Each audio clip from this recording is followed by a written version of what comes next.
సహోదరి సహోదరులు వినండి. మన జీవితంలో మనకు తోడుగా ఉన్నట్టుగా ఉంటూనే, మనవాళ్ళుగా ఉన్నట్టుగా ఉంటూనే, వాళ్ళ స్వార్థం కోసం,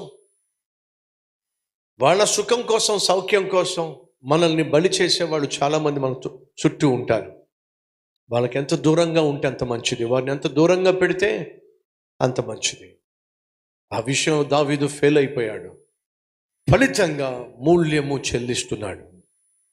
అంతేకాదండి, దావీదు సొలొమోనును రాజుగా అభిషేకించిన తర్వాత, రాజుగా బాధ్యతలు అప్పగించిన తర్వాత యోవాబు మౌనంగా లేడు. ఇప్పుడు సొలొమోను రాజు కాబోతున్నాడు. సొలొమోను రాజు అయినట్లయితే మొట్టమొదటిగా నన్ను తీసేస్తాడు.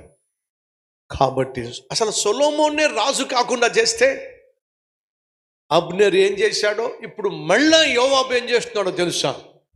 సొలొమోను రాజుగా పరిపాలన ప్రారంభిస్తున్న రోజుల్లో అసలు సొలొమోన్నే రాజు కాకుండా చేస్తే నా పోస్ట్కి ఏం కాదు అనుకున్నాడు. కానీ దానికి ముందుగా దావీదు చనిపోతూ సొలొమోనుకు చెప్పాడు, ఆయన నీకు ఒక విషయం చెప్పాలిరా. ఏంటి నాన్న? యోవాబు మంచోడు కాదు, నమ్మిన బంటుగా ఉంటూనే పక్కలో బల్లెం పొడిచేటటువంటి దుర్మార్గుడు. యోవాబుని నేను చంపలేకపోయా. నాయనా, నీ పరిపాలన బాగుండాలి, ప్రశాంతంగా ఉండాలంటే యోవాబు బ్రతికుండానికి వీల్లేదురా అని చంపేసేయి, వాణ్ణి చంపేసేయి. నేను చేయలేకపోయాను కానీ నువ్వు చేయగలవు, చంపేసేయి. సొలొమోను ఇప్పుడు రాజు. చూద్దాం రండి, మొదటి అధ్యాయం, మొదటి రాజులు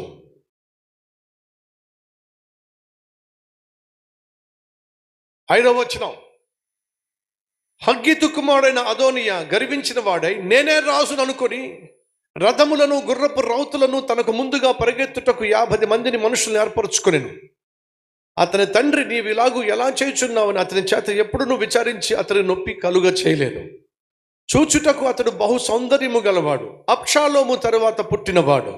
అతడు సెరూయా కుమారుడైన యోవాబుతోనూ కలిశాడండి. మళ్ళీ ఇక్కడ రాజుగా సొలొమోను పరిపాలన చేయాల్సిన సమయంలో దుర్మార్గుడు అదోనియా ముందుకొచ్చి నేనే రాజుని అని సెల్ఫ్ డిక్లరేషన్ చేసేసాడు. అలా సెల్ఫ్ డిక్లరేషన్ చేసినటువంటి అదోనియాతో ఎవరు కలిశారో తెలుసా మీకు? యోవాబు కలిశాడు. దొరికాడు నాకు. అక్కడ అబ్నేరుకి ఎవరు దొరికారు? ఇష్బోషేతు దొరికాడు. ఇక్కడ యోవాబుకి ఎవరు దొరికాడు? అదోనియా దొరికాడు. అదోనియా దొరికినప్పుడు యోవాబు ఏం చేశాడో తెలుసా? అదోనియాయే రాజు, సొలొమోను రాజు కాదు అన్నట్టుగా అఘోరించాడు. సొలొమోనుకు ఆల్రెడీ నాన్న ఏం చేశాడు? వార్నింగ్ ఇచ్చాడు. యోవాబు బ్రతికుండడానికి వీల్లేదు, చంపేసేయి. చదువుదాం రండి, 2వ అధ్యాయము. జాగ్రత్తగా 31, 30, 32, 33 వచనాలు చదివితే మీకు అర్థమవుతుంది. ఆ తర్వాత ఏం జరిగిందో 34వ వచనము. చేసిన ద్రోహం అంతా పైన రాయబడింది 34వ వచనం. కాబట్టి యెహోయాదా కుమారుడైన బెనాయా వచ్చి అతని మీద, అనగా యోవాబు మీద పడి అతన్ని చంపగా అతడు అరణ్యమందుండు తన ఇంటిలో పాతి పెట్టబడెను. ఎవరిది? యోవాబు.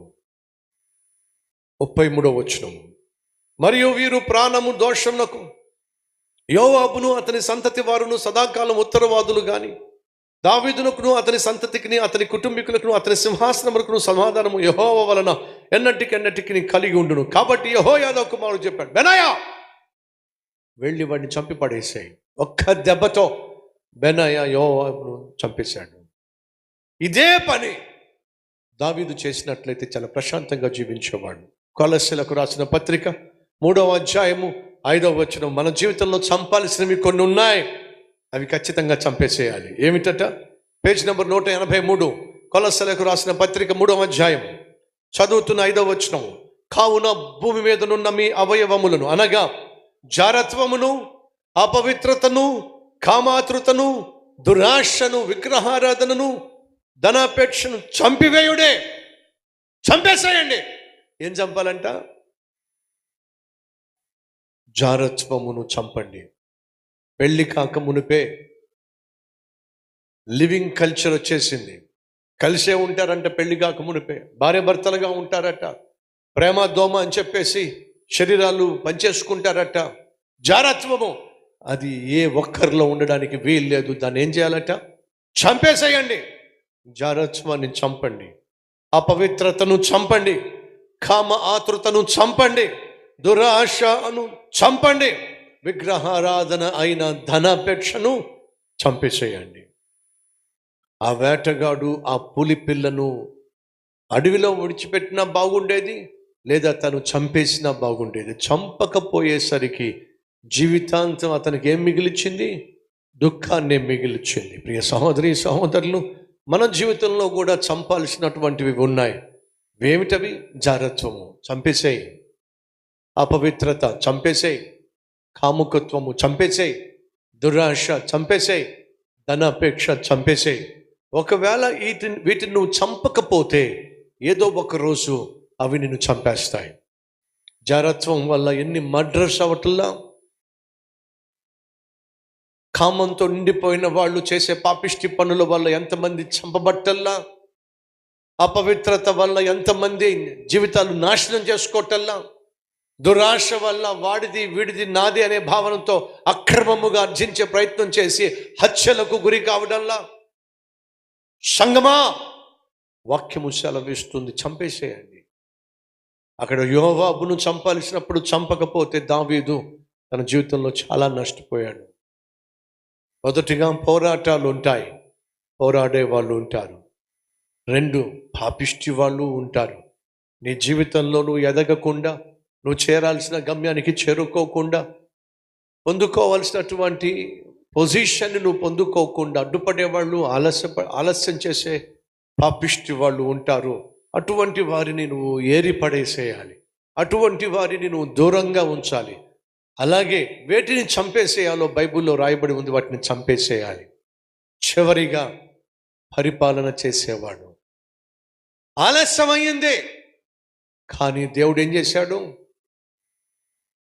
దావీదు యొక్క విశ్వాసాన్ని చూశాడు, దావీదు యొక్క ఆత్మీయతను చూశాడు, దావీదు యొక్క ఓర్పు సహనాన్ని చూశాడు. ఫలితంగా ఇశ్రాయేలీయులే వచ్చి దావీదును చూసి అంటున్నారు, అయ్యా, సౌలు రాజుగా ఉన్నాడు కానీ అసలు మా దేశాన్ని నడిపించిన వాడివి నువ్వే కదా నాయన. మా దేశాన్ని పరిపాలించడానికి నీకంటే యోగ్యుడు ఎవడున్నాడయ్యా? రానాయన, వచ్చి మా దేశాన్ని పరిపాలించయ్యా అని చెప్పి దావీదును ఇశ్రాయేలు దేశం అంతటి పైన ఏం చేశారు? అభిషేకించారు. ఆలస్యం అయ్యిందే కానీ అలక్ష్యం మాత్రం కాల. సహోదరి వింటున్నావా? సహోదరుడా వింటున్నావా? దేవుడు నీ జీవితంలో నీకు చేసినటువంటి వాగ్దానాన్ని ఖచ్చితంగా నెరవేరుస్తాడు. కానీ దేవుడు నీ జీవితంలో నెరవేర్చే వాగ్దానం నెరవేర్చే సమయంలో సైతాను మనుషుల్ని ఉపయోగించి దేవుడు నీ జీవితంలో చేయబోతున్న అద్భుతాన్ని, ఆశ్చర్య కార్యాన్ని అడ్డుకునే ప్రయత్నం చేయొచ్చు, ఆలస్యం చేసే ప్రయత్నం చేయొచ్చు. కానీ దాన్ని సంపూర్ణంగా ఆపటం మాత్రం సైతాను గాడికి సాధ్యము కాదు. దావీదు ఓర్పు సహనముతో, విశ్వాసముతో దేవుని సమయం కొరకు ఎదురు చూశాడు. నీ జీవితంలో, నా జీవితంలో కూడా దేవుడు చేసిన వాగ్దానాలు నెరవేరుతాయి అనే విశ్వాసము, ఓర్పు సహనము అత్యవసరం. ఆ నక్క బాగా ఆకలితో అల్లాడిపోతుంది. తినడానికి ఏమీ లేక తల్లడిల్లిపోతూ, ఆకలితో అల్లాడిపోతున్నప్పుడు ఒక ఎలుక ఒక చెట్టు త్వరలోకి వెళ్ళింది. గబగబా దాన్ని పట్టుకోవాలని ప్రయత్నం చేస్తే అక్కడ ఒక త్వర ఉంది. త్వర తెలుసుగా మీకు? చెట్టు మొదట్లో ఒక త్వర ఉంది, అంటే రంధ్రం ఉంది. ఈ ఆకలితో ఉన్న ఈ నక్క అమాంతంగా ఆ రంధ్రంలో ఉరికేసింది. తీరా రంధ్రంలోకి ఉరికితే అక్కడ చాలా ఎలకలు ఉన్నాయి. వెంటనే ఆ ఎలకలు నన్ను ఒకదాని తర్వాత ఒకదాని తిని కడుపు నిండా తినేసేసరికి కడుపు కాస్త ఏమైంది? ఇంత కడుపు అయింది. ఇప్పుడు తినేసిన తర్వాత ఆ త్వరలో నుంచి బయటకు వద్దామని చెప్పి చూస్తే తలకాయ బయటకు వచ్చింది కానీ మిగతాదేమి బయటికి రావట్లా. ఇప్పుడు ఏమైందో చెప్పండి? ఇరుక్కుపోయింది. ఏ ఎలకైతే దీన్ని ఆకర్షించిందో అదే ఎలకలు ఏం చేసినాయి? ఇప్పుడు దీన్ని అక్కడ బంధించేసినాయి. ఇప్పుడు ఆ త్వరలో ఈ నక్క ఇరుక్కుపోయింది. అయ్యో ఇరుక్కుపోయానే ఇరుక్కుపోయానే ఇరుక్కుపోయానే. ఈ లోపల ఒక ముసలి నక్క వెళ్తా ఉంది. ఆ ముసలి నక్కను చూసి ఆ నక్క, తాతయ్య తాతయ్య ఇరుక్కుపోయాను తాతయ్య, ఎలా బయటపడాలో నాకు అర్థం కావట్లేదు తాతయ్య అని చెప్పి ఏడ్చుకుంటూ ఆ ముసలి నక్కకు చెప్పింది. ఈరోజు మన మధ్య ఎవరైనా ఉన్నారా? ఇరుక్కుపోయానయ్యా. ఎందులో ఇరుక్కుపోయావు? ఎక్కడ ఇరుక్కుపోయావు? ఏ విషయంలో ఇరుక్కుపోయావు? నీకే తెలుసు. అయితే వినో, ఆ అనుభవం కలిగిన ముసలి నక్క చెప్పింది ఏంటి తెలుసా? ఒరే మనవడా, ఇరుక్కుపోయావా? ఇరుక్కుపోయాను తాతయ్య. ఒరే, సాయంత్రం దాకా మౌనంగా ఉండరా, సమస్య తీరిపోద్ది. అదేంటి తాతయ్య, ఇరుక్కుపోయి నేను అల్లాడిపోతా ఉంటే సాయంత్రం దాకా మౌనంగా ఉండు, సమస్య తీరిపోద్ది అంటావేమిటి? నా సమస్య ఎలా తీరుతుంది? నేను చెప్పా కదరా అని చెప్పి వెళ్ళిపోయింది ఆ పెద్ద నక్క, ముసలి నక్క.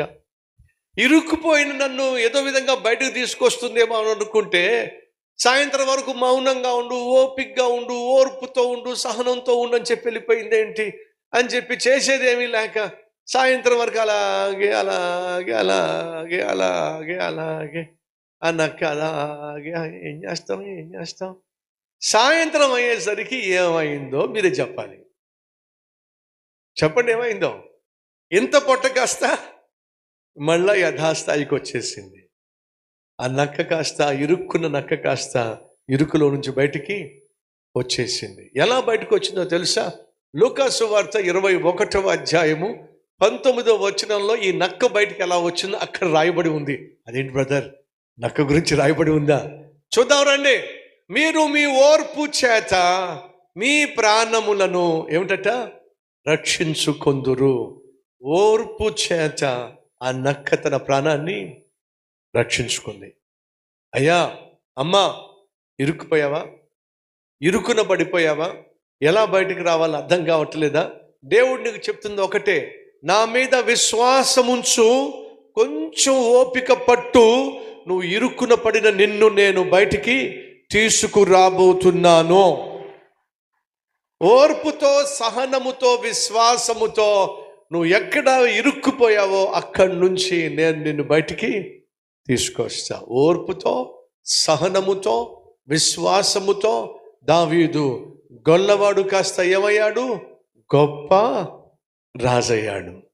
ఏ ఓర్పు అయితే, ఏ సహనం అయితే దావీదును గొప్ప రాజు చేసిందో, అదే ఓర్పు, అదే సహనం మన జీవితంలో కూడా కలిగి ఉన్నట్లయితే ఈరోజు మనం ఉన్న స్థితిలో నుండి ఉన్నత స్థితికి నా దేవుడు తప్పనిసరిగా తగిన సమయంలో తీసుకుని వెళ్తాడు. నమ్మిన వాళ్ళు నాతో పాటు కలిసి ప్రార్థన చేస్తారా? రండి ప్రార్థన చేద్దాం. ప్రతి ఒక్కరు ప్రార్థనలో ఏకీభవించండి. సహోదరి, సహోదరుడా, నీ ఆత్మీయ ప్రయాణంలో పోరాడే వాళ్ళు ఉంటారు, పాపిష్టి వాళ్ళు ఉంటారు. అయినా దిగులు పడద్దు, అధైర్యపడద్దు. మరి ఏం చేయాలి? విశ్వాసంతో, ఓర్పు సహనంతో నీ ఆత్మీయతను కాపాడుకో, నీ పరిశుద్ధతను కాపాడుకో. తగిన సమయంలో దేవుడు నిన్ను హెచ్చించవలసిన సమయం వచ్చినప్పుడు హెచ్చిస్తాడు. అప్పటిదాకా ఓపిక పట్టు. కొంచెం ఆలస్యం అయింది, కానీ అలక్ష్యం మాత్రం కాల.